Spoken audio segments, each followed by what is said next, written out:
Hi friends, പുതിയൊരു വീഡിയോയിലേക്ക് സ്വാഗതം. നമുക്ക് ആനുകൂല്യങ്ങൾ അവസാനിച്ചു എന്ന് കരുതിയെടുത്തു നിന്നാണ് പുതിയ ആനുകൂല്യങ്ങൾ ലഭിക്കാൻ പോകുന്നത്. വളരെയധികം സന്തോഷത്തോടു കൂടിയിട്ടാണ് ഞാൻ ഈ വീഡിയോ ചെയ്യുന്നത്. കാരണം ഡിസംബർ മാസത്തോടു കൂടി അവസാനിച്ചിരുന്നു എന്ന് കരുതിയ ഭക്ഷ്യകിറ്റാണ് വീണ്ടും നീട്ടി നൽകിയിട്ടുള്ളത്. ജനുവരി മുതൽ ഏപ്രിൽ വരെ ഭക്ഷ്യകിറ്റ് നൽകാനാണ് തീരുമാനം.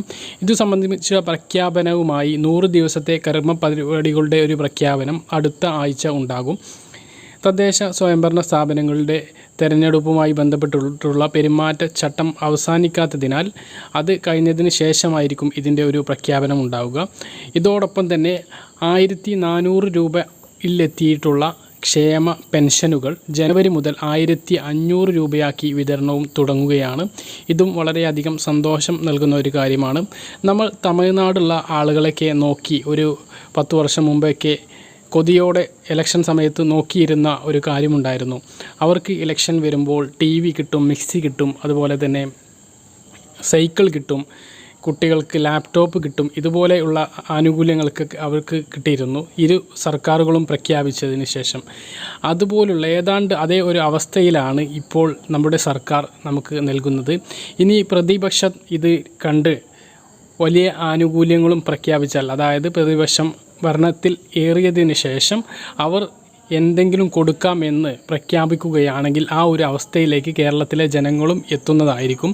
അത് കേരളത്തിലെ ജനങ്ങളെ സംബന്ധിച്ചിടത്തോളം അത് വലിയൊരു ആശ്വാസം തന്നെയായിരിക്കും. ഭക്ഷ്യകിറ്റിൽ ഇതുപോലെ തന്നെ ആയിരിക്കുമോ എന്നുള്ള കാര്യത്തിൽ വ്യക്തത വരേണ്ടതുണ്ട്. സാധനങ്ങളിൽ വലിയ മാറ്റമോ മറ്റോ ഉണ്ടാകുമോ എന്നുള്ളത് അതിനെക്കുറിച്ചിട്ടുള്ള റിപ്പോർട്ടുകൾ വന്നതിന് ശേഷമായിരിക്കും നമുക്ക് പറയാൻ കഴിയുക. അത് സംബന്ധമായിട്ടുള്ള വിവരങ്ങൾ ലഭിച്ചാലുടനെ അപ്പോൾ നിങ്ങളെ വീഡിയോയിലൂടെ ഈ ചാനൽ നിങ്ങളെ അറിയിക്കുന്നതായിരിക്കും. അതോടൊപ്പം തന്നെ ക്ഷേമ പെൻഷനുകൾ, ഈ മാസത്തെ ക്ഷേമ പെൻഷനുകൾ 10 ദിവസത്തിനധികം നിങ്ങൾക്ക് ലഭിക്കുന്നതായിരിക്കും. അതിനെ സംബന്ധിച്ചിട്ടുള്ള അവസാന വിവരം ലഭിച്ചാൽ നിങ്ങളെ അറിയിക്കുന്നതായിരിക്കും. കഴിഞ്ഞ 3 മാസമായി ഓരോ മാസവും ക്ഷേമ പെൻഷൻ നമുക്ക് അതേത് മാസം 25-ാം തീയതിക്ക് ശേഷമാണ് ലഭിക്കുന്നത്. അതുകൊണ്ട് തന്നെ ഈ മാസവും അത് 25-ാം തീയതിക്ക് ശേഷം ലഭിക്കുമെന്നാണ് നമ്മൾ പ്രതീക്ഷിക്കുന്നത്. മറ്റൊരു കാര്യം പറയാനുള്ളത്, നമ്മുടെ അടുത്ത മാസം ലഭിക്കാൻ പോകുന്ന, അതായത് ജനുവരി മാസം ലഭിക്കാൻ പോകുന്ന പെൻഷനെ കുറിച്ചിട്ടാണ്. പെൻഷൻ 1500 രൂപയിലെത്തുന്നു. അതോടൊപ്പം തന്നെ മസ്റ്ററിങ് ഇനി വേണ്ട എന്നുള്ളതാണ്. മസ്റ്ററിങ് കഴിഞ്ഞ 2019 നവംബറിന് ശേഷം മസ്റ്ററിങ് നടത്തിയ ആളുകൾക്ക് ഈ ഒരു മസ്റ്ററിങ് ആവശ്യമില്ല. അതിനുശേഷം മസ്റ്ററിങ് നടത്താൻ കഴിയാത്ത ആളുകൾക്ക്, കോവിഡിൻ്റെയൊക്കെ പശ്ചാത്തലത്തിൽ മസ്റ്ററിങ് നടത്താൻ കഴിയാത്ത ആളുകൾക്ക് മസ്റ്ററിങ്ങിന് വേണ്ടിയിട്ട് സർക്കാർ തന്നെ സൗകര്യം ഒരുക്കും. അതിനു വേണ്ടിയിട്ടുള്ള ചെലവ് സർക്കാർ വഹിക്കുമെന്നും ധനമന്ത്രി പോസ്റ്റിലൂടെ വ്യക്തമാക്കിയിരുന്നു.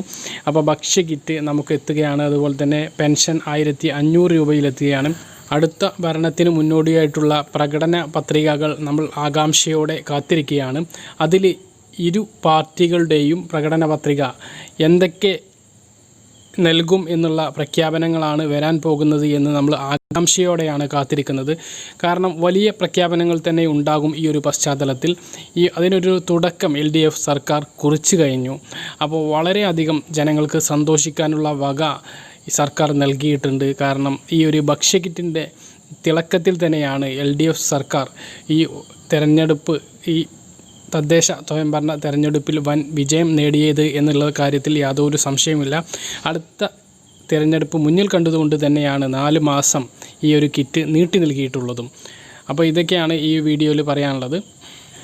അപ്പോൾ ഇത്രയും കാര്യങ്ങളാണ് ഈ വീഡിയോയിൽ പറയാനുള്ളത്. നമുക്ക് വലിയ ആനുകൂല്യങ്ങൾ ഈ ഒരു ജനുവരി മുതൽ ഏപ്രിൽ മാസം വരെ, അതായത് അടുത്ത തെരഞ്ഞെടുപ്പ് വരെ ഇത് നമുക്ക് നൽകാൻ പോകുന്നു എന്നുള്ളതാണ്. അതായത് ഡിസംബർ മാസത്തെ ക്രിസ്മസ് കിറ്റ് നമുക്ക് ലഭിക്കാൻ പോകുന്നത്, അതായത് വെള്ള നീല റേഷൻ കാർഡുള്ള പല ആളുകൾക്കും ലഭിക്കാൻ പോകുന്നത് ജനുവരിയിലായിരിക്കും. അതുകൊണ്ട് തന്നെ ജനുവരിയിലെ കിറ്റ് നമുക്ക് ലഭിക്കാൻ പോകുന്നത് ഫെബ്രുവരിയിലായിരിക്കും. അങ്ങനെ ആണ് കഴിഞ്ഞ 4 മാസത്തെ കിറ്റ് ഓരോ മാസവും ഡിലേ ആയിട്ടാണ് നമുക്ക് കിട്ടിയത്. അപ്പം അതേപോലെ തന്നെ ആയിരിക്കും ഈ ഒരു കിറ്റിൻ്റെ വിതരണവും ഉണ്ടാവുക.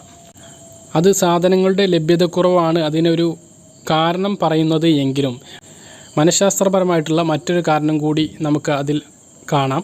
കാരണം ഈ ഇലക്ഷൻ സമയത്ത്, അതായത് ഇനി ഇലക്ഷന് 5 മാസം കൂടിയേ ഉള്ളൂ. അപ്പോൾ ഈ ഇലക്ഷൻ സമയത്ത് 2 മാസത്തെ കിറ്റൊക്കെ ഒരുമിച്ച് കൊടുക്കുന്ന, അതായത് ഇപ്പോൾ നമ്മൾ പഞ്ചായത്ത് ഇലക്ഷൻ നടന്നപ്പോൾ നവംബർ മാസത്തെ ഭക്ഷ്യക്കിറ്റും ക്രിസ്മസ് കിറ്റും ഒരുമിച്ച് വിതരണം ചെയ്യുന്നതും അതുമായിട്ടുള്ള ചർച്ചകൾ ഒരുപാട് നടന്നു. അതുപോലെ നിയമസഭാ ഇലക്ഷന് മുന്നോടിയായിട്ടും 2 മാസത്തെയൊക്കെ ഒരു കിറ്റ് വാങ്ങുന്ന ഒരു ചർച്ച നടക്കണം. ആ ഒരു സമയത്ത് പൊതു സ്ഥലങ്ങളിൽ അല്ലെങ്കിൽ ഒരു പൊതു സംസാരങ്ങളിൽ അതുപോലുള്ള ചർച്ചകൾ വരണം എന്നുള്ളൊരു മനഃശാസ്ത്രപരമായിട്ടുള്ള തീരുമാനവും ഇതിൻ്റെ പിന്നിലുണ്ട്, കിറ്റുകൾ വഴുകുന്നതിൻ്റെ പിന്നിലുണ്ട് എന്ന് നമുക്ക് മനസ്സിലാക്കാം. അപ്പോൾ പറഞ്ഞ കാര്യങ്ങൾ വ്യക്തമായിട്ട് മനസ്സിലായിട്ടുണ്ടാകുമെന്ന് കരുതുന്നു. ഇതുപോലുള്ള ഇൻഫോർമേറ്റീവായ വീഡിയോകൾ ലഭിക്കാൻ ഈ ചാനൽ സബ്സ്ക്രൈബ് ചെയ്യുക, ബെല്ലൈക്കൺ എനേബിൾ ചെയ്ത് വെക്കുക. മറ്റൊരു വീഡിയോ നമുക്ക് വീണ്ടും കാണാം. ഇതുവരേക്കും ബൈ.